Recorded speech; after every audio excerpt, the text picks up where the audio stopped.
Matapos ang puspusang paghahanda na isinagawa ng bawat munisipalidad o delegasyon sa lalawigan ng Aurora para sa isinagawang Aurora Provincial Athletic Association Meet o APAA 2026 na nilahukan ng 8 bayan ng lalawigan ng Aurora kasama ang Baler, Maria, Dipakulaw, San Luis, Dingalan, Dinalungan, Dilasag at Kasiguran na isinagawa sa Central Aurora sa mga bayan ng Maria Aurora, Dipakulaw, San Luis at Baler, kung saan nandoon ang mga venue o pagdadausan ng mga laro o sport facilities mula February 2 hanggang 6, Lunes hanggang Huwebes. Tinanghal na overall champion ang bayan ng Maria Aurora, ang kanilang delegasyon na nasa pangatlong taon na nilang hinahawakan at matagal na rin tinatangkang maagaw ng ibang delegasyon o munisipalidad. Nakitaan pa rin ng pagsusumikap ang iba't ibang delegasyon upang makakuha din ng gold, silver at bronze medal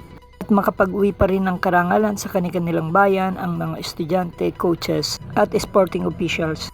Ganun din ang mga LGU nila. Bagamat hindi nakuha ang overall champion, naging masaya at makabuluhan naman ang kanilang pakikipagtunggali sa larangan ng iba't ibang sports.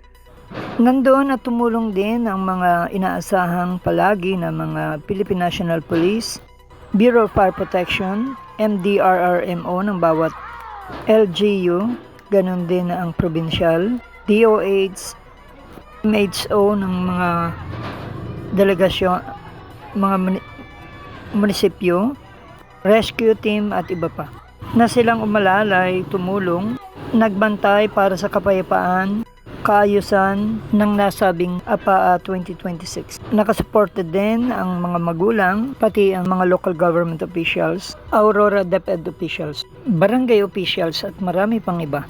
Congratulations po sa inyong lahat. Kasunod na nito at malapit na rin ang Claraa, Central Luzon Athletic Association Meet. Ito ay dito rin sa Aurora Province gaganapin.